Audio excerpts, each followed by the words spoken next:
Na mwanadada hapa kutokea Chuo cha Taifa cha Usafirishaji ambaye pia ni ambassador wa organization yetu. Dada, mambo ni aje?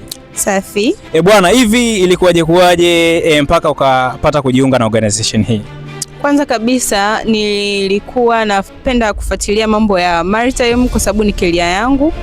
Vile pia nilikuwa ni mtu ambaye napenda kutumia social medias vizuri. Kwa hiyo nilikuwa nikifuatilia social medias nikakutana na tangazo katika page ya Maritime Empowerment Organization ambayo ilikuwa linawahitaji vijana wa chuo tofauti kujiunga kama ambassadors kuweza kuiwakilisha MEO.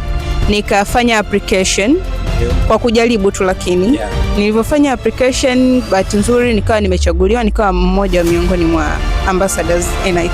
Wow. Okay, dada, kama ulivyosema kwamba wewe ni mfuatiliaji, tunataka kwanza tumfahamu huyo mfuatiliaji anaitwa nani kwanza? Mfuatiliaji wa... Yaani mfuatiliaji wewe, jina lako ni nani? Kwa majina naitwa Tekla Edward Kibena. Ni jitambulishe kwa sasa ni Maritime Empowerment Organization ambassador.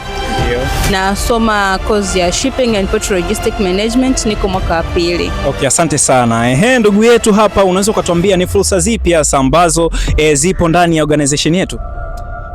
Kwanza kabisa kwa fursa ambazo zipo katika organization ya Maritime, fursa ambazo zinapatikana katika organization ya Maritime Empowerment. Ni ya kwanza kabisa inajielezea kwamba ni empowering the youth. Kwanza ipo kwa ajili ya kuempower sana vijana. Kwa ambavyo inaonekana vijana wengi wanalalamika hakuna ajira, lakini kwa Maritime inawasaidia vijana wengi wa sio tu career ya Maritime Transport, ila kwa vijana wote kuwa katika kupata fursa mbalimbali.